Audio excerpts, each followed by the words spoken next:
सफर कहानियों का, सफर कहानियों का। दोस्तों, आप सुन रहे हैं सफर कहानियों का विद शरण, सिर्फ स्टार नाइट स्टूडियो पर।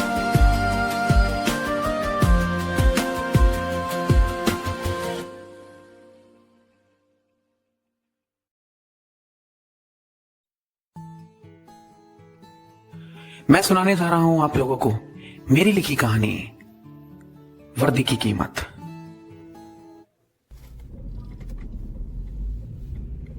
रविवार की सुबह थी। सुबह के 10 बजे हुए थे। दिल्ली का चांदनी चौक, जिसके एक कोने में मशहूर फॉरेंसिक एक्सपर्ट कबीर की फॉरेंसिक लैब थी। आज डॉक्टर कबीर बहुत उलझा हुआ था। क्यों? क्योंकि संडे को भी आज उसे काम पर बुला लिया गया था गवर्नमेंट की तरफ से। बहुत प्लान थे उसके, फैमिली के साथ ट्रिप पर जाना है, घूमने जाना है, बच्चों को खरीदारी करनी थी और ना जाने क्या क्या। लेकिन आज सभी प्लान्स पर पानी फिर गया था। दिमाग खराब कर देते हैं गवर्नमेंट वाले भी। दुनिया के सारे गवर्नमेंट डिपार्टमेंट बंद पड़े होंगे आज, लेकिन ना जी ना, तुमने तो आना ही है हर हाल में। आखिर एक आर्मी ऑफिसर की डेथ जो हुई है, डेथ नहीं कह सकते, कहते हैं शहीद हुए हैं आर्मी ऑफिसर, शहीद हुए हैं। जब देखो ये लोग अपने आप को हीरो बनाने के चक्कर में बॉर्डर पर खड़े हो जाते हैं और फिर मर जाते हैं। पास में ही डॉक्टर कबीर का असिस्टेंट समीर काम कर रहा था। वो बॉडी को एग्जामिन कर रहा था। समीर ने कहा, सर आप ऐसा क्यों बोल रहे हैं ऑफिसर के बारे में? हमारे देश की जान होते हैं आर्मी ऑफिसर्स। कबीर ने उसकी बात काटी और गुस्से में कहा, इतना तरस आ रहा है तुम्हें इन पर, तो जाके इनकी हेल्प के लिए बॉर्डर पर खड़े हो जाओ। समीर ने धीरे से कहा, सॉरी सर, मैं तो। कबीर ने उसकी बात काटकर गुस्से में कहा, व्हाट मैं तो? क्या मतलब है तुम्हारा? हाँ? नहीं, ये जो तुम आराम भरी जॉब कर रहे हो, ये तुम्हें हजम नहीं आ रही? हाँ? तुम्हें पता भी है कि बॉर्डर पर कितनी धूप होती है? ये लोग तो धूप बारिश भी नहीं देखते, और जब मर जाते हैं तो लोग इनको कहते हैं शहीद हो गए। शहीद हो गए। दरअसल डॉक्टर कबीर आर्मी ऑफिसर से नफरत नहीं करता था, बस चिढ़ निकाल रहा था हमसे, क्योंकि एक आर्मी ऑफिसर की वजह से आज सारे प्लान कैंसिल जो करने पड़ गए थे। बहुत सारे प्लान थे उसके, जैसे कि मैंने कहानी के स्टार्टअप में ही बताया, लेकिन सारे के सारे प्लान मिट्टी में मिल गए थे। दरअसल आज एक आर्मी ऑफिसर की डेड बॉडी आई थी उसके लैब में, मेजर अनिरुद्ध राठौर की। कहते हैं रात को 11:36 पे अचानक एक अटैक हुआ था बॉर्डर पर। उस मुठभेड़ में शहीद हो गया था अनिरुद्ध राठौर। और गवर्नमेंट की तरफ से डॉक्टर कबीर को यह ऑर्डर मिला था कि प्लीज आप मेजर अनिरुद्ध राठौर की बॉडी का पोस्टमार्टम करेंगे और टोटल ऑटोप्सी रिपोर्ट बना के गवर्नमेंट को सबमिट करेंगे। मजबूरन डॉक्टर कबीर को आना पड़ा था। पापी पेट का जो सवाल था, और आज वो इस लैब में था। सारा दिन काम करता रहा मिस्टर कबीर, क्योंकि एक ऑफिसर की बॉडी थी, तो कई बार पोस्टमार्टम किया, कई बार टेस्ट किए। बहुत सारे टेस्ट्स के बाद आखिरकार उसने रात को 8 बजे गवर्नमेंट को रिपोर्ट सबमिट कर दी। रिपोर्ट सबमिट करने के बाद रात को 9:30 बजे डॉक्टर कबीर अपने घर के लिए निकला। वो चुपचाप धीरे धीरे गाड़ी ड्राइव कर रहा था। सोचता जा रहा था, कमाल है ना, क्या जिंदगी है हम लोगों की। मुर्दों से बातें करनी पड़ती हैं यार, एक एक चीज देखनी पड़ती है। जरा सी गलती हुई नहीं कि गवर्नमेंट की तरफ से गालियां सुननी पड़ती हैं हमें। एनीवे, छोड़ गया यार, जो होना था वो हो गया।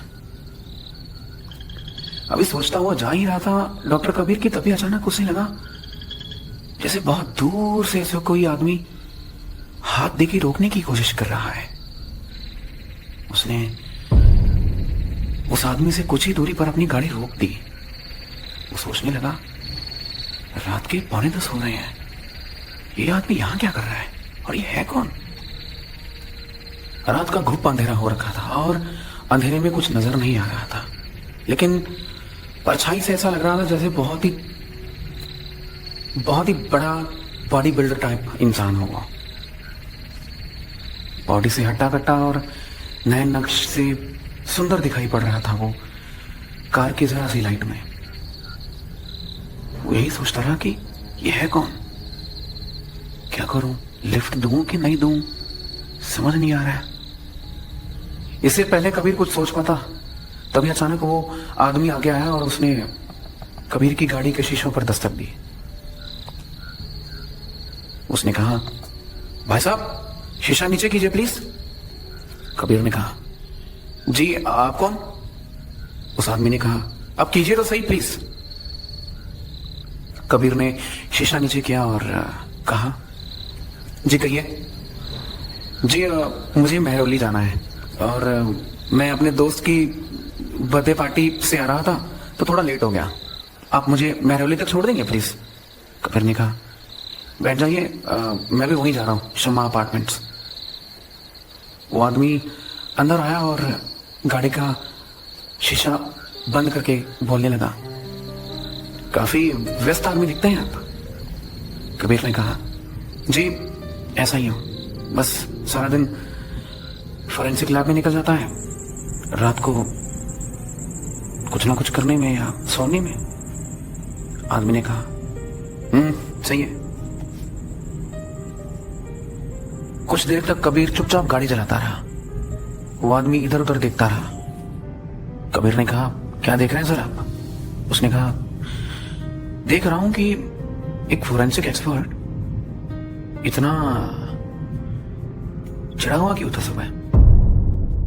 कबीर झटके से उसके मुंह की तरफ देखने लगा। एक्सक्यूज मी, आपको कैसे पता? आदमी जरा सा हंसा और बोला, आर्मी से ज्यादा लगाव लगता नहीं है आपका। कबीर ने कहा, इससे आपको मतलब? वो आदमी बोला, एक आर्मी ऑफिसर की वजह से एक आदमी इतना गुस्सा हो जाए और गवर्नमेंट को गालियां देने लगे तो वो आदमी आर्मी से नफरत नहीं करेगा तो और क्या करेगा? कबीर ने कहा, एक मिनट, एक बात बताइए, अगर आप मेरी जगह होते और आपको ऑर्डर मिलता कि सर आपको एक बॉडी का पोस्टमार्टम करना है, जरूरी है, और हमने संडे को प्लान्स बनाए होते फैमिली के साथ घूमने के, बच्चों के साथ घूमने के, ट्रिप्स के, तो आप क्या करते? प्रोफेशनल लाइफ के साथ पर्सनल लाइफ भी जरूरी है ना सर? उस आदमी ने कहा, जरूरी है, लेकिन इसमें आर्मी की कोई गलती नहीं है दोस्त। कबीर ने कहा, एक मिनट यार, आप हो कौन? क्या चाहते क्या हो आप मेरे से? हाँ, मैं नफरत करूं या प्यार, इससे आपको क्या मतलब है? आदमी ने कहा, मतलब है दोस्त, मतलब है। ये जो रात को 10-10 बजे तुम लोग घर जाते हो ना, ये सिर्फ आर्मी ऑफिसर्स की वजह से है। वरना आज कर्फ्यू लगे होते हैं कि कहीं से भी आतंकवादी आ सकते हैं, अपने अपने घरों में रहें, किसी भी अजनबी आदमी को अपने घर में ना घुसने दें। अगर आप रात को 10-10:30 बजे अपने रिश्तेदारों को भी घर में घुसाते हैं ना, तो आर्मी ऑफिसर्स की वजह से, क्योंकि एक विश्वास है कि हमारी आर्मी खड़ी है बॉर्डर्स पर, और किसी में इतनी हिम्मत नहीं है कि हमारे देश की तरफ भी आंख उठाकर देख सके, वो भी बुरी नजर से। तो हमारे रिश्तेदारों के वेश में हमारे घर पहुंचना तो उसका बहुत दूर है। आज के जमाने में हर एक इंसान हमारे देश में किसी को भी लिफ्ट देता है और उसे उसके डेस्टिनेशन तक पहुंचाता है, सिर्फ आर्मी ऑफिसर की वजह से। क्योंकि अगर आर्मी ऑफिसर ना होते ना, तो आज हमारे देश के किसी भी इंसान को दूसरे पर इतना विश्वास नहीं होता कि मेरे साथ कुछ नहीं करेगा और मैं इसको लिफ्ट दे देता हूं। ये बात सच्ची है डियर। आज के जमाने में कोई भी किसी को भी खाने को कुछ दे देता है, या कोई भी किसी से भी खाने के लिए कुछ ले लेता है आर्मी ऑफिसर की वजह से। क्योंकि अगर आर्मी ऑफिसर ना होते तो इतना विश्वास नहीं होता कि कोई भी किसी को खाने के लिए कुछ दे दे और कोई भी किसी से खाने के लिए कुछ ले ले। खाने की चीजें नहीं, पैसों के मामले में भी। और आजकल शादियों में गिफ्ट्स लिए जाते हैं, सिर्फ आर्मी ऑफिसर्स की वजह से। अगर हमारे देश में आर्मी ऑफिसर्स ना होते ना, हमारे बॉर्डर पर आर्मी ऑफिसर ना खड़े होते ना डियर, तो आज ना शादियों में गिफ्ट्स दिए जाते ना लिए जाते। सबको एक दूसरे पर शक होता कि कहीं कहीं किसी ने बॉम्ब तो नहीं डाला हुआ इस गिफ्ट में, कहीं किसी ने हमें मारने का षड्यंत्र तो नहीं अंदर रचा हुआ, कहीं ये हमारा दुश्मन तो नहीं, हमारे देश का दुश्मन तो नहीं। आज विश्वास है, आज विश्वास है, आज प्यार है एक दूसरे से। विश्वास है कि हमारे देश का है, हमें कुछ नहीं करेगा ये। मोहब्बत है आज के दौर में भारत के लोगों में।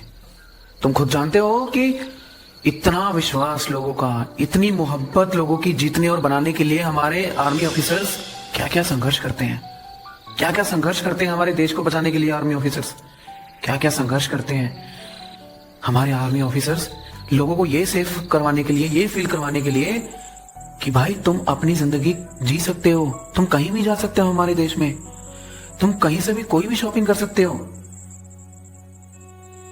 जब हम बारिश के मौसम में चाय पकौड़ों का आनंद ले रहे होते हैं ना, तब हमारे आर्मी ऑफिसर्स बॉर्डर्स पर खड़े होते हैं दुश्मन की एक आहट का इंतजार करते हुए।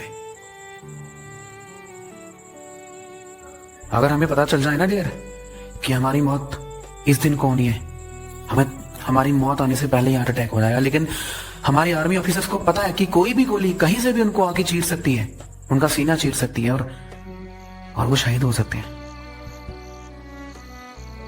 कैसे बचते हैं आतंकवादियों के अटैक से आर्मी ऑफिसर्स, कैसे बचते हैं गोलियों से, बॉम्ब से, टैंक से और न जाने कौन कौन से हथियारों से,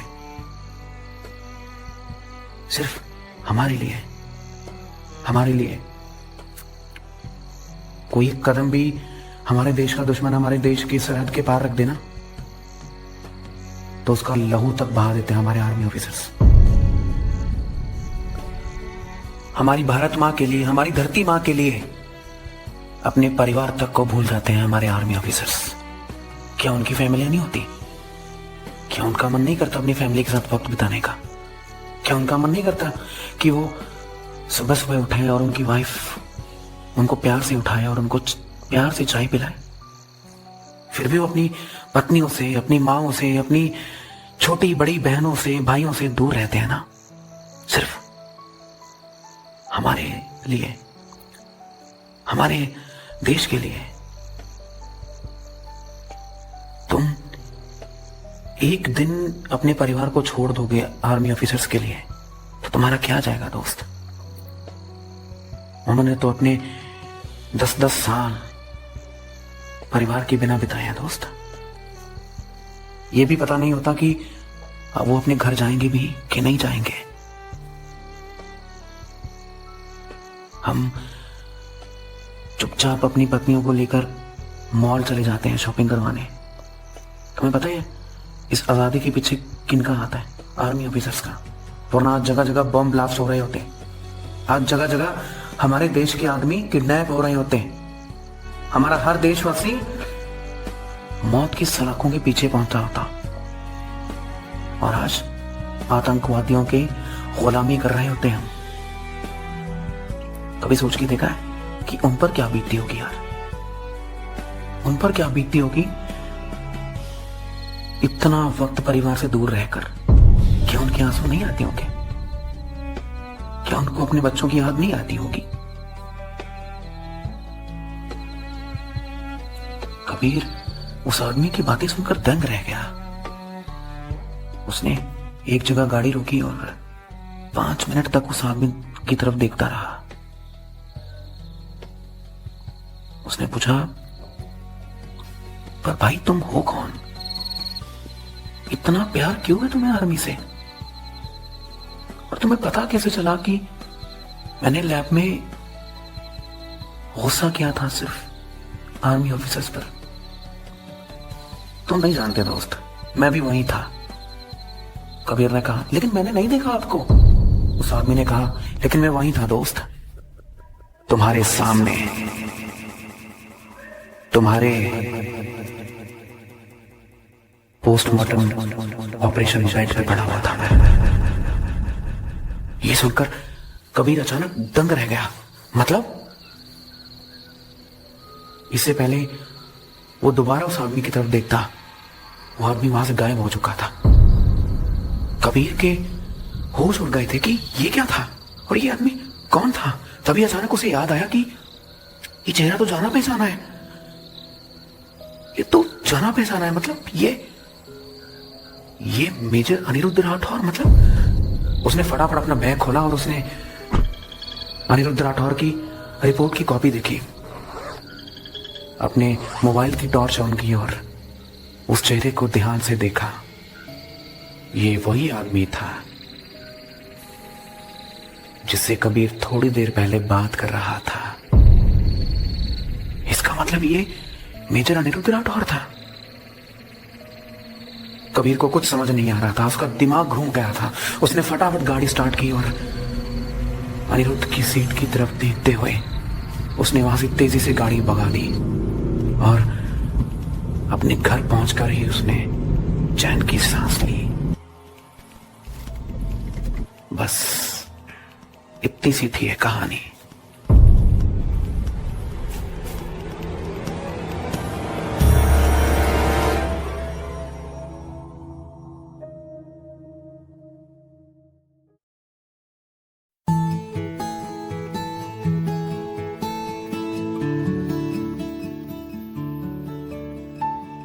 कहीं जाइएगा नहीं दोस्तों, जुड़े रहिएगा स्टार नाइट स्टूडियो से और सुनते रहिए मेरा ये शो सफर कहानियों का विद शरण।